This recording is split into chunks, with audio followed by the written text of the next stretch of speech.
धाराशिव जिल्ह्यातील दोन सख्खे भाऊ बाजीराव आणि संताजी. तर बाजीराव हे पाटलांकडे दत्तक जातात. आता बाजीराव निंबाळकर हे बाजीराव पाटील झाले. त्यांची पुढची पिढी म्हणजे पद्मसिंह पाटील. पद्मसिंह पाटील हे वैद्यकीय शिक्षण घेतात. BJ मेडिकल कॉलेजमधून MBBSमध्ये ग्रॅज्युएट होतात. आता डॉक्टर पद्मसिंह पाटील हे 1974मध्ये जिल्हा परिषदेवर निवडून जातात. त्यानंतर ते आमदार होतात, नंतर मंत्री होतात आणि कॅबिनेटमध्ये त्यांना स्थान मिळतं आणि गृहमंत्रालयासारखं मंत्रिपद देखील त्यांना मिळतं. संताजी निंबाळकर यांची पुढची पिढी म्हणजे पवनराजे निंबाळकर. तर डॉक्टर पद्मसिंह पाटील आणि पवनराजे निंबाळकर हे सख्खे चुलत भाऊ. डॉक्टर पद्मसिंह पाटील राजकीय क्षेत्रामध्ये त्यांचं राज्यामध्ये राजकीय महत्त्व वाढत होतं. त्यावेळी पवनराजे निंबाळकर हे डॉक्टर पद्मसिंह पाटील यांचे विश्वासू कार्यकर्ते म्हणून त्यांची मतदारसंघामध्ये एक नवीन ओळख होत होती. नंतर पवनराजे निंबाळकर देखील जिल्हा परिषदेवर निवडून आले.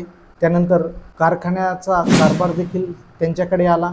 डॉक्टर पद्मसिंह पाटील हे राज्याच्या राजकारणामध्ये सक्रिय होत होते आणि संपूर्ण लक्ष हे राज्याच्या राजकारणामध्ये देत होते. त्यावेळी मतदारसंघातील सर्व सूत्रे हे पवनराजे निंबाळकर यांच्याकडे आली. त्यांनी ग्राउंड लेवलपर्यंत माणसापर्यंत काम करायला सुरुवात केली. यातून त्यांचं राजकीय महत्त्व डॉक्टर पद्मसिंह पाटील यांच्या मतदारसंघामध्ये वाढू लागलं. डॉक्टर पद्मसिंह पाटलांना ही गोष्ट लक्षात आल्यानंतर आपल्याच गटामध्ये आपल्याला राजकीय शत्रू तयार होत आहे का अशी त्यांच्यामध्ये भावना तयार झाली. या पुढील काळामध्ये पवनराजे निंबाळकर यांच्यावर घोटाळ्याचे आरोप झाले. ते काही दिवस फरार झाले आणि वापस आल्यानंतर त्यांनी जाहीरपणे डॉक्टर पद्मसिंह पाटील यांनी आपल्या या प्रकरणामध्ये वाऱ्यावर सोडलं, आपल्याला या प्रकरणामध्ये साथ दिली नाही अशी खंत बोलून दाखवली. आणि यानंतर लोकांच्या लक्षात आली की या दोन्ही भावांमध्ये सर्व काही आलबेल नाही. या दोन्ही भावांमध्ये गैरसमज तयार झाले. आता यानंतरच्या काळामध्ये म्हणजे 2003मध्ये ज्यावेळी डॉक्टर पद्मसिंह पाटील हे तोरणा साखर कारखान्याचे चेअरमन होते, त्यावेळी 29 कोटी रुपयाचा साखर निर्यात घोटाळा समोर आला आणि यामध्ये अण्णा हजारेंनी उडी घेतली. आणि यानंतर डॉक्टर पद्मसिंह पाटील यांना आपलं मंत्रिपद सोडावं लागलं. त्यांना मंत्रिपदावरून पायउतार व्हावं लागलं. आतापर्यंत डॉक्टर पद्मसिंह पाटील आणि पवनराजे निंबाळकर यांच्यामध्ये बऱ्याच प्रमाणामध्ये द्वेषाची भावना तयार झाली होती आणि दोघेही एकमेकांचे कट्टर विरोधक, वैचारिक राजकीय विरोधक बनले होते. आणि याचा प्रत्यय आपला 2004च्या महाराष्ट्राच्या विधानसभा निवडणुकीमध्ये येतो. कारण 2004च्या विधानसभेच्या निवडणुकीमध्ये पद्मसिंह पाटील आणि पवनराजे निंबाळकर यांच्यामध्ये लढत झाली. ही लढत अतिशय चुरशीची लढत झाली. या लढतीमध्ये महाराष्ट्राचे माजी गृहमंत्री डॉक्टर पद्मसिंह पाटील हे अवघ्या 425 मतांनी निवडून आले. त्यांचा विजय जरी झालेला असला तरी पण स्वतःच्याच मतदारसंघामध्ये जे मताधिक्याने ते निवडून आले होते ते अतिशय धक्कादायक होतं. आता मात्र पाणी डोक्यावरून गेलं होतं. कारण या निवडणुकीने हे सिद्ध केलं होतं की पवनराजे निंबाळकर यांनी आपलं राजकीय व्यक्तिमत्व निर्माण केलं आहे. आता तो दिवस उजळतो म्हणजे 3 जून 2006. बातमी येते पवनराजे निंबाळकर यांची गोळ्या घालून हत्या झाली. सर्वात प्रथम सगळ्यांच्या डोक्यामध्ये एकच नाव येतं, डॉक्टर पद्मसिंह पाटील. पण उघडपणे या विषयावर कोणी बोलत नाही. या प्रकरणाचा पोलीस तपास चालू होतो. त्यानंतर हे प्रकरण CIDकडे दिलं जातं. नंतर हे प्रकरण CBIकडे वर्ग केलं जातं. आता मात्र CBIकडे हे प्रकरण गेल्यानंतर या प्रकरणाला वेग येतो. हत्या झाल्यानंतर तब्बल 3 वर्षांनी म्हणजे 9 फेब्रुवारी 2009 रोजी मुंबई पोलीस क्राईम ब्रांचला एका चोरीच्या प्रकरणामध्ये एक संशयित आरोपी सापडतो.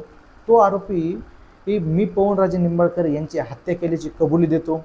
मात्र यामध्ये विषय असा होतो की या आरोपीला CBIपर्यंत पोहोचू न देण्यासाठी पोलिसांनी यावर केसेस करून त्याला जेलमध्ये टाकल्याचा आरोप देखील केला जातो. आणि अशी व्यवस्था पोलिसांमार्फत केली जाते की तो CBIपर्यंत पोहोचू नये म्हणून व्यवस्था केली जाते. मात्र पोलीस कोठडीत असताना या व्यक्तीनं CBIला पत्र लिहिलं. ते पत्र त्याने त्याच्या मुलीमार्फत CBIचे प्रमुख ऋषिराज सिंग यांच्यापर्यंत पोहोचवलं. आता हा आरोपी कोण होता? तर हा आरोपी होता पारसमल जैन. पारसमल जैन कोण होता? हा मूळचा राजस्थानचा हा व्यापारी होता.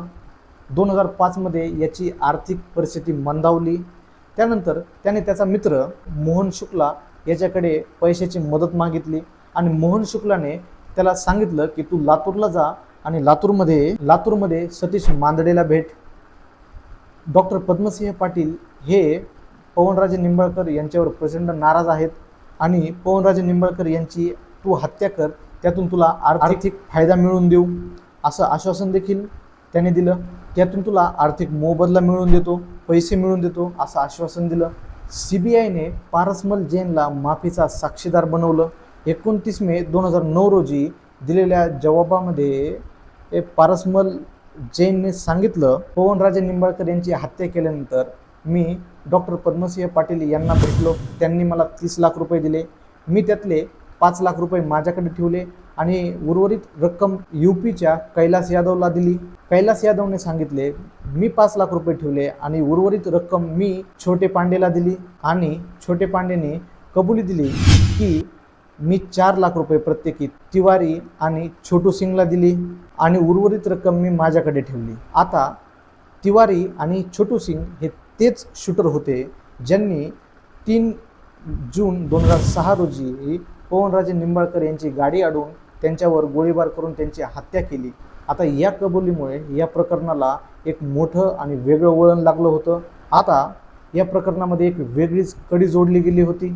या कबुलीमुळे पोलीस आता माजी गृहमंत्री डॉक्टर पद्मसिंह पाटील यांच्यापर्यंत पोहोचले. त्यांच्यावर हत्येचा कट रचण्याचा किंवा सुपारी देण्याचा ठपका ठेवून त्यांना अटक करण्यात आली. 6 जून 2009 रोजी त्यांना अटक करण्यात आली आणि कोर्टामध्ये खटला चालवला गेला. यानंतर 3च महिन्यामध्ये अलिबाग कोर्टाने त्यांचा जामीन मंजूर केला आणि डॉक्टर पद्मसिंह पाटील हे जेलमधून बाहेर आले. आज 16 जून रोजी या प्रकरणाची सुनवाई पार पडली. येत्या 20 जूनला हे प्रकरण निकाली काढलं जाईल असं बोललं जात आहे. या प्रकरणामध्ये आता 3 जून 2006 रोजी ज्यावेळी हे प्रकरण घडलं होतं त्यावेळी अख्खा महाराष्ट्र हादरला होता. आता या प्रकरणामध्ये कोण दोषी ठरतंय आणि दोषींवर काय कारवाई केली जाते याकडे संबंध महाराष्ट्राचं लक्ष लागलं आहे. तर हे प्रकरण होतं धाराशिव जिल्ह्यातील पाटील आणि निंबाळकरांविरुद्ध.